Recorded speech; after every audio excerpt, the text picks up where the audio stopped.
नमस्कार, आपण पाहताय कोकण 7 लाईव्ह बातमीपत्रात आपलं स्वागत। सुरुवात करूया हेडलाईन्सना। हेडलाईन्सचे प्रायोजक आहेत टायझर, गो रॉयल विथ ऑक्सफर्ड।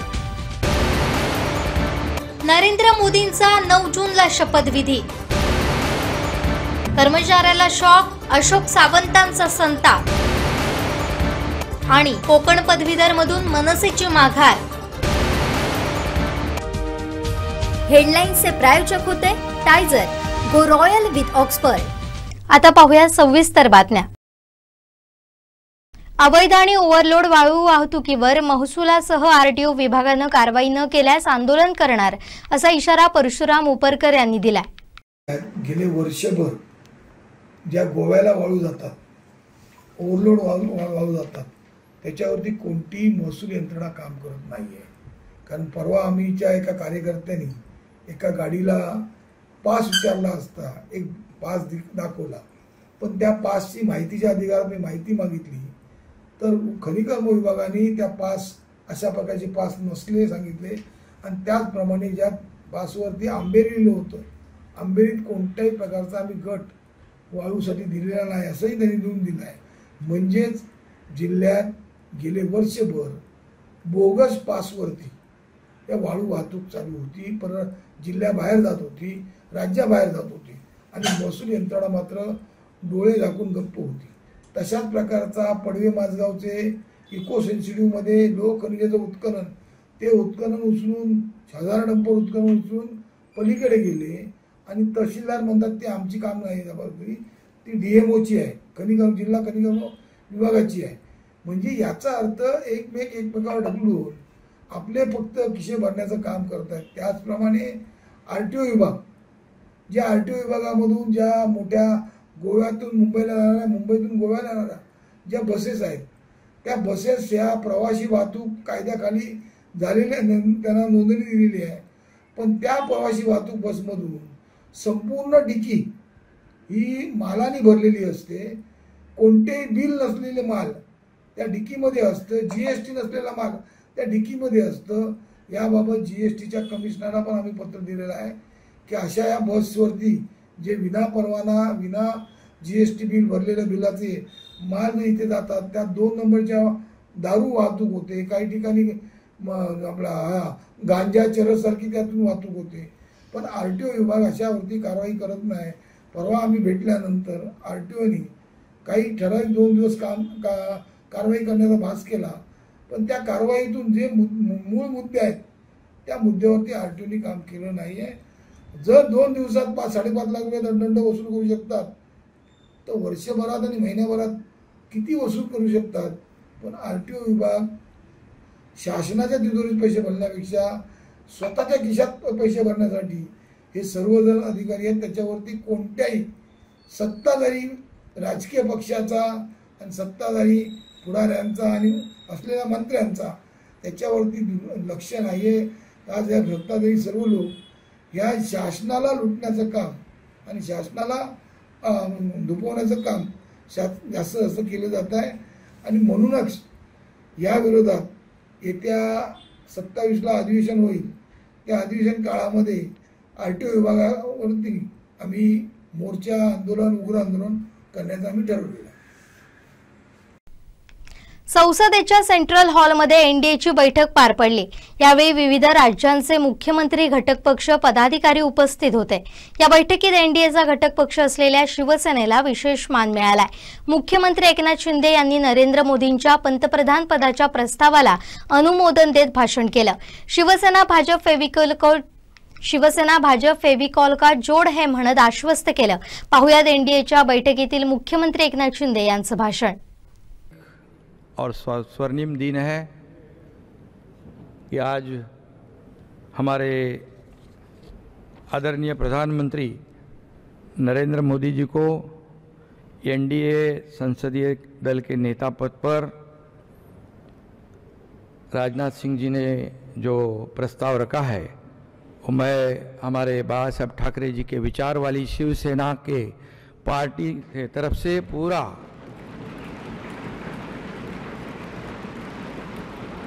समर्थन देता हूं। और पिछले 10 सालों में हमारे आदरणीय प्रधानमंत्री जी ने इस देश का विकास किया, इस देश को आगे बढ़ाया, इस देश का नाम पूरी दुनिया में रोशन करने का काम किया, देश की अर्थव्यवस्था को मजबूत किया और एक हमारे देश को एक नई पहचान बनाने का जो सपना था वो पूरा करने का काम किया है। और इसलिए कितने भी विपक्ष वालों ने जब अभी हमारे नीतीश कुमार जी ने कहा कि यहाँ वहाँ जो गए हैं उनका क्या होने वाला है, उन्होंने कहा है।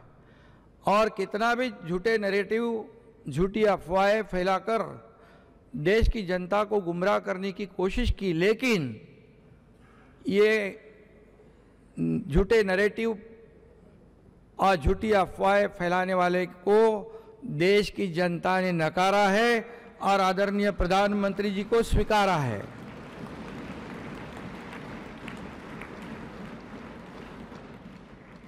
उसमें डिटेल में मैं नहीं जाऊंगा, लेकिन यहाँ पर हमारे सभी उपस्थित नेतागण है, नड्डा जी है, राजनाथ सिंह जी है, अमित भाई है, हमारे आदरणीय अजीत दादा जी है, वहाँ अभी सभी महानुभाव है, एक्स सीएम है, वहाँ हमारे चंद्रा बाबू जी है, नीतीश कुमार जी है और सभी मान्यवर और सभी इस सदन में उपस्थित फिर से सांसद बने हैं, उनका मैं तहे दिल से स्वागत करता हूँ और अभिनंदन भी करता हूँ।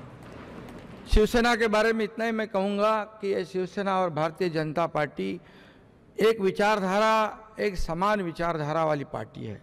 बाबा साहेब ठाकरे जी के नेतृत्व में हमारे अब जो गठबंधन हुआ है, ये गठबंधन एक फेविकोल का जोड़ है, ये बिल्कुल टूटेगा नहीं। और लोकसभा के चुनाव में जो हमारे आदरणीय प्रधानमंत्री जी ने जो मेहनत की है, जो सभाएं ली है, जो उनकी जादू है, वो जादू इस बार फिर लगातार तीसरी बार इस देश ने देखी है और इसलिए उनको मैं तीसरी बार प्रधानमंत्री बनने के लिए शिवसेना पार्टी की ओर से हृदय से मैं उनका स्वागत करता हूँ, अभिनंदन करता हूँ और शुभकामनाएं देता हूँ। और सिर्फ इतना ही कहूँगा, उनके लिए मैं उन्हें 4 पंक्तियाँ पेश करना चाहता हूँ आपकी इजाज़त से। मैं उस माटी का वृक्ष नहीं जिसको नदियों ने सींचा है, बंजर माटी में पलकर मैं मृत्यु से जीवन खींचा है। मैं पत्थर पर लिखी इबारत हूँ, शीशे से कब तक तोड़ोगे, मिटने वाला मैं नाम नहीं, तुम मुझको कब तक रोकोगे। और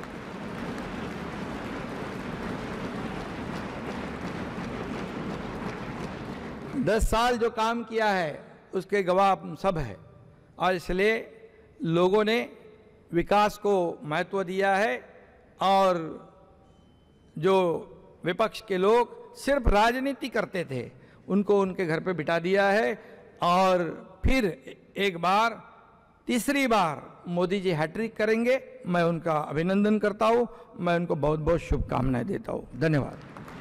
विजेच्या खांबावरून शॉक लागून कोसळल्यामुळे सावंतवाडीतील वायरमन जखमी झाला। दुपारच्या सुमारास ही घटना घडली। याबाबत अधिकाऱ्यांना विचारलं असता त्यांनी जबाबदारी झटकत कर्मचारी काळजी घेत नाही असं उत्तर दिलंय। घननील मिशाळ हा महावितरणचा कंत्राटी कर्मचारी म्हणून सेवा देतोय। या दरम्यान सेवा बजावताना विजेच्या खांबावरून शॉक लागून तो कोसळला। त्याला अधिक उपचारासाठी उपजिल्हा रुग्णालयात दाखल करण्यात आलाय। याबाबत उपकार्यकारी अभियंता कुमार चव्हाण यांना विचारलं असता ते काय म्हणाले तुम्हीच ऐका। साहेब, सावंतवाडीत तुमचा एक कर्मचारीला शॉक लागला असं समजलं। होय, ते काय आर्थिंग करत नाही, तो तसंच चढला। तो आहे दवाखान्यात आहे, आता आहे, ते डोक्याला जरा मार लागला त्याला, दवाखान्यात सिटी स्कॅन करायला लागतो। पण कशामुळे घडला प्रकार हा? कसं आहे, तो ब्रॅकेट काहीतरी बदलत होता वरती इन्सिडेंटचं, आणि त्याला बहुतेक हमिंग वगैरे इंडक्शन येतं ना आता पावसामध्ये, एसटी लाईन वगैरे क्रॉस झाली ना, इंडक्शन येतं एलटी मध्ये असं आहे। नेमकं ते इंडक्शन आलं काय किंवा काय अजून काय झालं काही कळत नाही, पण ते इंडक्शन आलेलाच नाही। त्या ठिकाणी अर्थिंग करायचं असतं, ऍक्च्युअली अर्थिंग रॉड वगैरे सगळं गेलं त्यांना हँडल वगैरे। काय काळजीच घेत नाही, प्रिकॉशन घ्यायला पाहिजे. आता त्याची सिटी स्कॅन करून घेऊया आणि बोलतोय आता, काय अडचण नाही. ठीक आहे. Hello hello. हा साहेब, तुम्ही कुठे आहात? मी हॉस्पिटलला आहे. हा हॅलो. हा, तुम्ही कुठे आहात म्हटलं? मी हॉस्पिटलमध्ये आहे. हा, मी आज कोर्ट केस आहे, तारखेला आलोय मी कोर्टामध्ये आलो. मग आता इथलं हे कोण बघणार आहे? काय आलं? मॅडम कोण घेणार आहे? मॅडम आहे की मॅडम आहे. हा, मला तुमचं जरा किट सगळं बघायचं आहे, कर्मचाऱ्यांचं सेफ्टी किट. तुमच्या कर्मचाऱ्यांना तुम्ही पुरवलेलं सेफ्टी किट बघायचं आहे. सेफ्टी किट आहे की प्रत्येकाकडे आहे, हँड ग्लोव्ह. हा, मला ते बघायचं आहे. ते कोणाकडे? सेफ्टी किट कसं आहे सांगतो. सेफ्टी किट प्रोव्हाइड करायची जबाबदारी कॉन्ट्रॅक्टरची आहे, तरी पण आपण त्यांना सेफ्टी किट दिलेले. हा कर्मचारी हे आहे, कंत्राटी आहे. कंत्राटी. हा, म्हणजे ह्याची जबाबदारी ह्याची कंत्राटदाराची. तरी पण आपण त्यांना प्रोव्हाइड करतो सेफ्टी किट वगैरे, रॉड वगैरे दिलेला आहे त्यांना. तर ते आता वापरत नाही, ते सुरक्षा साधनांचे आपण ट्रेनिंग पण घेतलेलं होतं. आणि म्हणजे सांगलीच्या ट्रेनिंग सेंटरची लोक पण आणून सगळं ट्रेनिंग पण दिलं होतं. डिस्चार्ज रॉड लावून काम करा म्हणून त्यांना प्रत्येकाला सूचना आपण त्या वेळेला दिलेल्या आहेत. आणि आपल्याकडून साहित्य पण केलेलं आहे, आणि त्यांचा मला वाटतं इन्शुरन्स पण काढलाय सेक्शन ऑफिसरने. सेक्शन ऑफिसरने. ठीक आहे, तुम्ही सावंतवाडीत कधी येणार? मी भेटतो तुम्हाला. हो, आल्यानंतर तुम्हाला फोन करतो. चालेल, भेटतो. आता आज माझी जरा कोर्ट असल्यामुळे मला बाहेर यावं, आलं की आपण भेटतो. ओके. येथील मच्छी मार्केट परिसरात पोलवर चढून काम करत असताना ही घटना घडली. काम करताना अचानक तो खाली कोसळला. यात त्याच्या डोक्याला गंभीर दुखापत झाली. यावेळी त्या ठिकाणी असलेल्या नागरिकांनी तात्काळ रुग्णालयात हलवलं. दरम्यान याबाबत उपस्थित अधिकारी वर्गाला काम करत असताना विजेचा प्रवाह बंद नव्हता का अशी विचारणा केली असता अधिकाऱ्यांनी हात वर केले.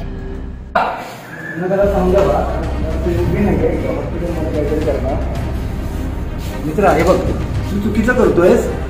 एक पूर्ण चुकीचं आहे तुझं. आमचा माणूस आतमध्ये आहे, ते जरा बघ आणि तुझं डोकं वापरून शांत राहा. तुमचा जो माणूस पडलाय ना, त्याची काळजी न घेतल्यामुळे तो पडलाय, तर त्याच्यावर तुमची काय प्रतिक्रिया आहे अधिकारी म्हणून? नेमका हा प्रकार का घडला? कारण महावितरणच्या माध्यमातून अधिकारी म्हणून तुमच्या ह्याला सांगण्याचा रिप्रेझेंटेटिव्ह नाहीये. तुम्ही त्यासाठी आमच्या ह्याला फोन करा. जे काय PRO आहे त्यांना. PROनी तुमच्याकडनं माहिती घ्यायला सांगितली, ते केससाठी गेलेत. माझ्याकडे कॉल रेकॉर्ड्स आहेत.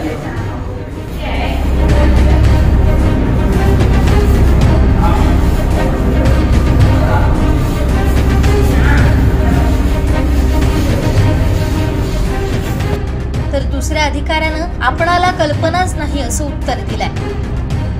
साहेब, तुमचा कर्मचारी जेव्हा वर चढला तेव्हा सप्लाय चालू होता असं समजतं, काय सांगाल? कोणाकडे याची माहिती मिळेल?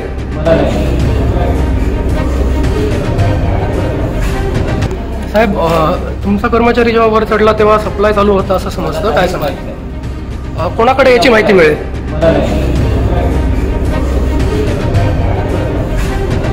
प्रश्नांची उत्तरं नसल्यानं अधिकारी वर्गानं हॉस्पिटलच्या कोपऱ्यात जाणं पसंत केलं.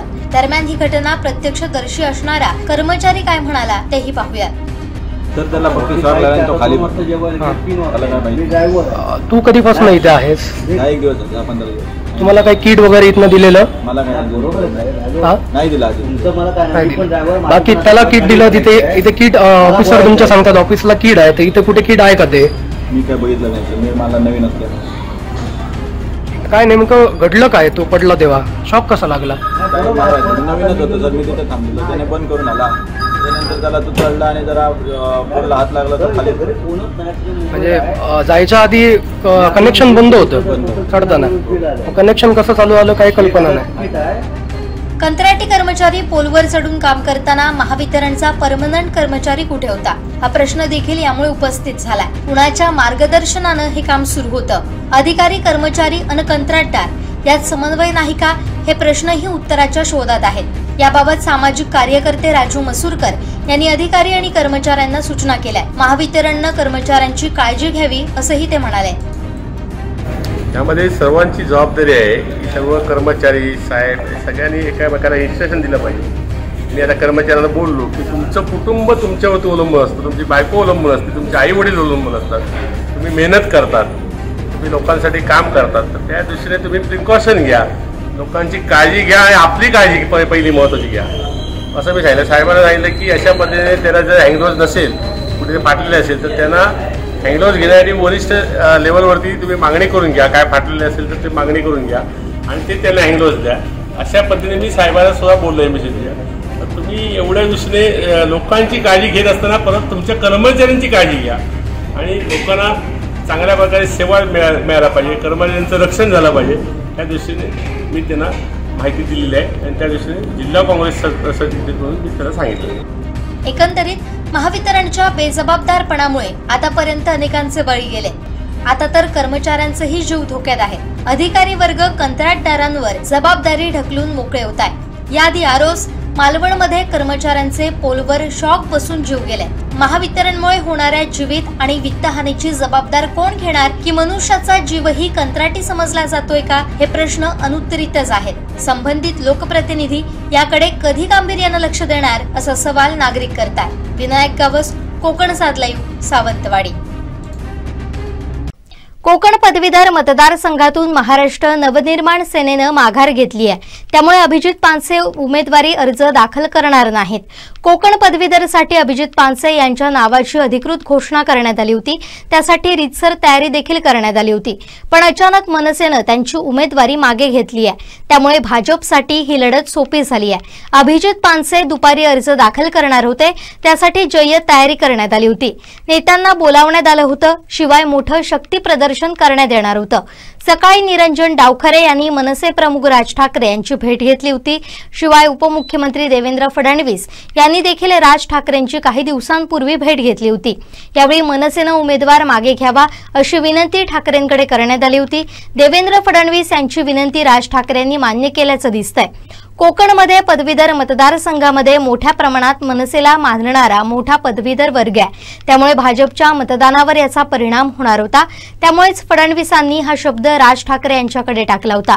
नितीन सरदेसाई यांनी जाहीर केलंय की कोकण पदवीधर मतदारसंघातून अभिजित पानसे उमेदवारी अर्ज दाखल करणार नाहीत. राज ठाकरे यांच्या निर्णयामुळे भाजपसाठी ही लढत सोपी असणार आहे. निरंजन डावखरे यांचा विजय जवळपास निश्चित मानला जातोय. 24 जूनला कोकण पदवीधर मतदारसंघाची निवडणूक होणार आहे. राष्ट्रवादी शरदचंद्र पवार गटाकडून देखील या ठिकाणी उमेदवार देण्यात आलाय.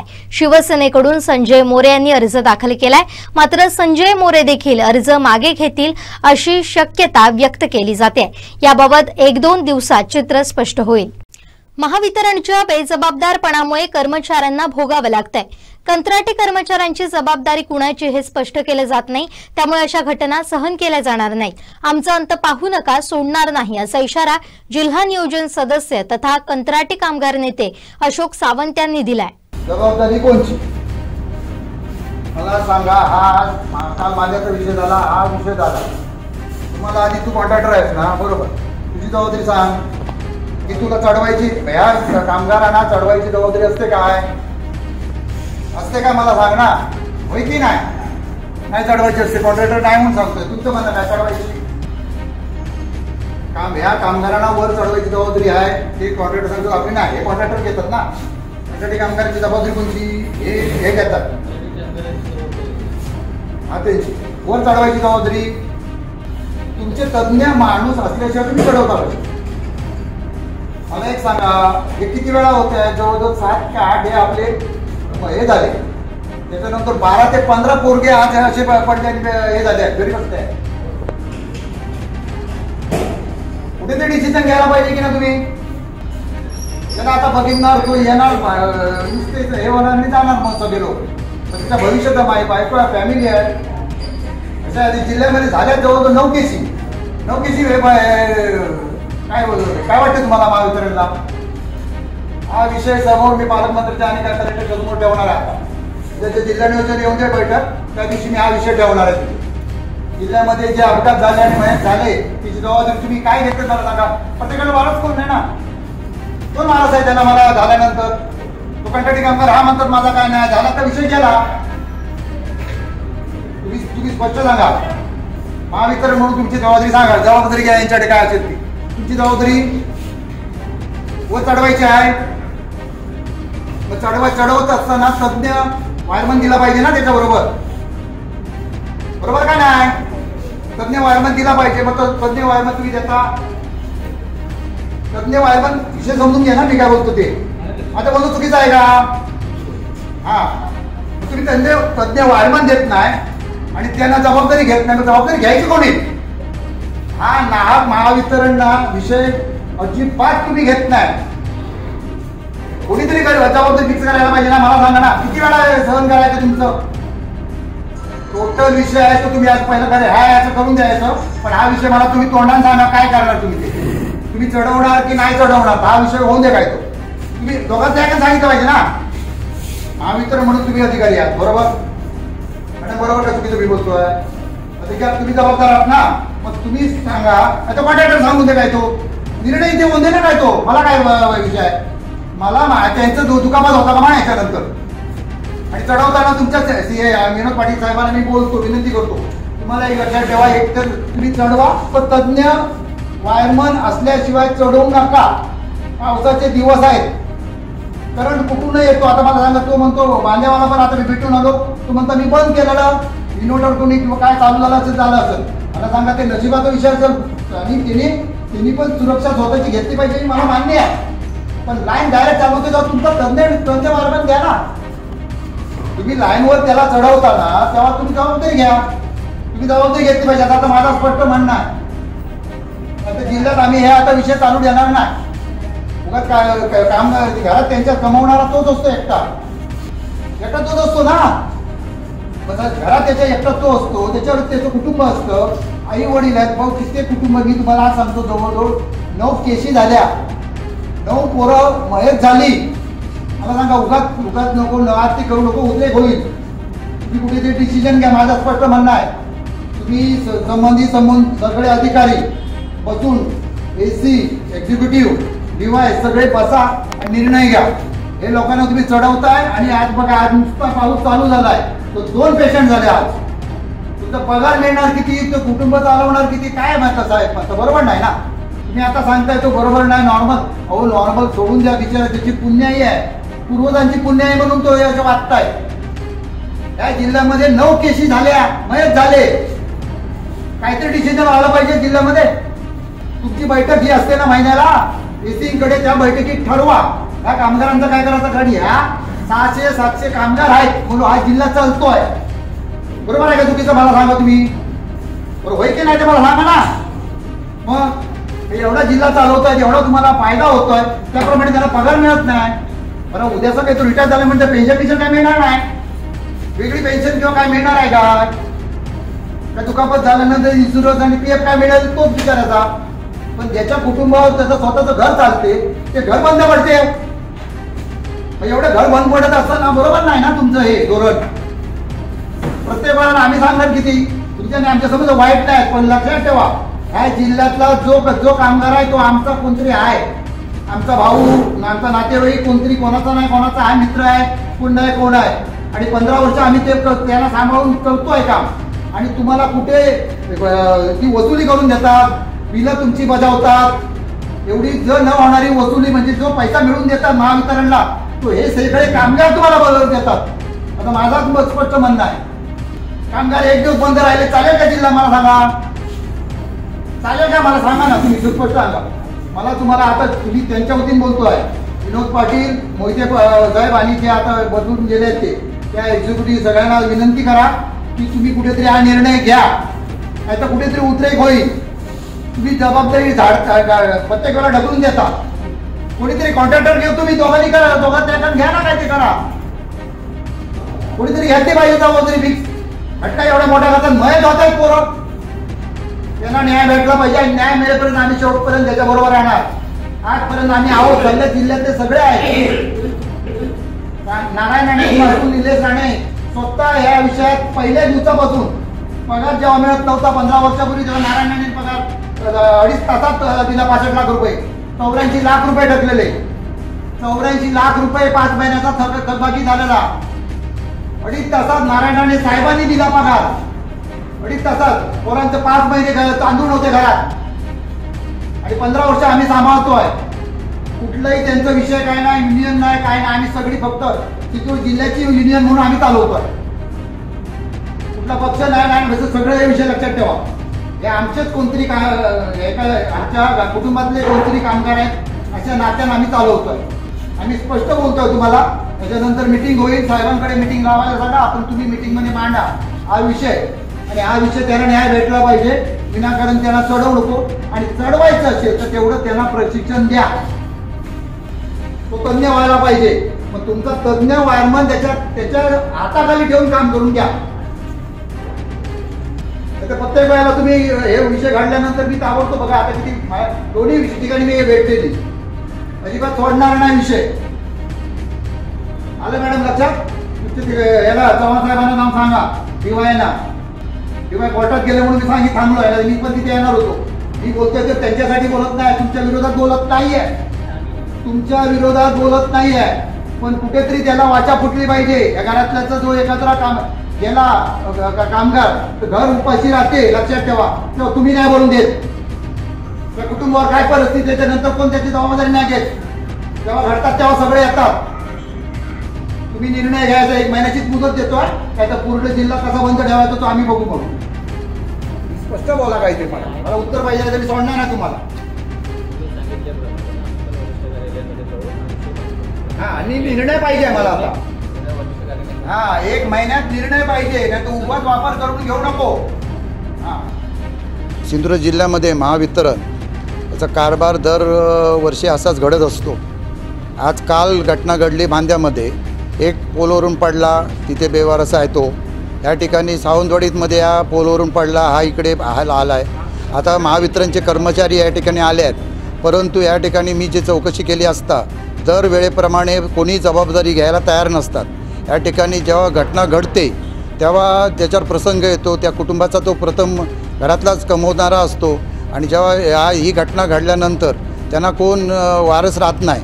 आता आम्ही तसंच अधिकारी वर्गांना आता भेट दिल्यानंतर मी अधिकारी वर्गांना स्पष्ट सांगितलं आहे की तुम्ही आता AC एक्झिक्युटिव्ह सगळे अधिकारी, संबंधित अधिकारी बसा.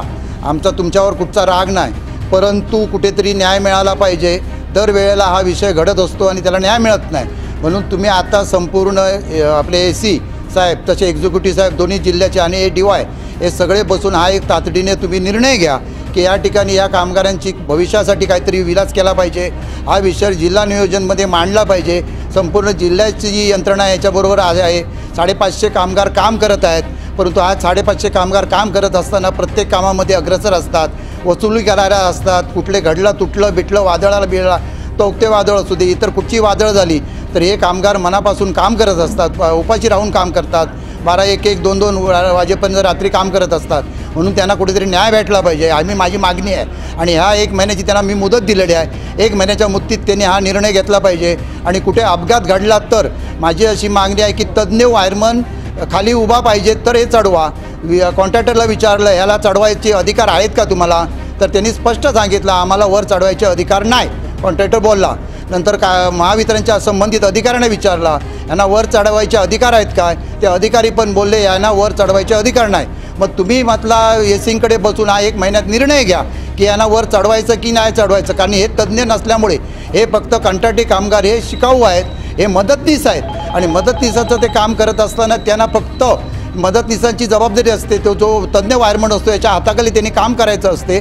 म्हणून आम्ही त्यांना तशी विनंती करीन. नाही तर जिल्ह्यामध्ये सर्व कामगार एकवटून आम्ही एसींकडे आम्ही बसून न्याय मागणार आहोत.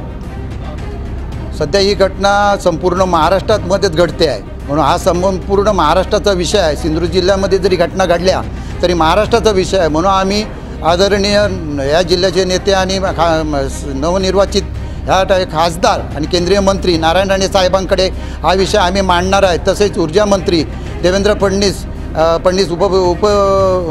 मुख्यमंत्री यांच्याकडे पण हा विषय आम्ही मांडणार आहे. आणि आम्हाला न्याय, ह्या मुलांना सर्व कंत्राटी कामगारांना न्याय मिळवून देणार एवढंच आमचं ध्येय आहे. वैभववाडी शहरातील गटारांचं योग्य नियोजन नसल्यानं सांडपाण्यासह पावसाचं पाणी थेट रस्त्यावरून जात आहे.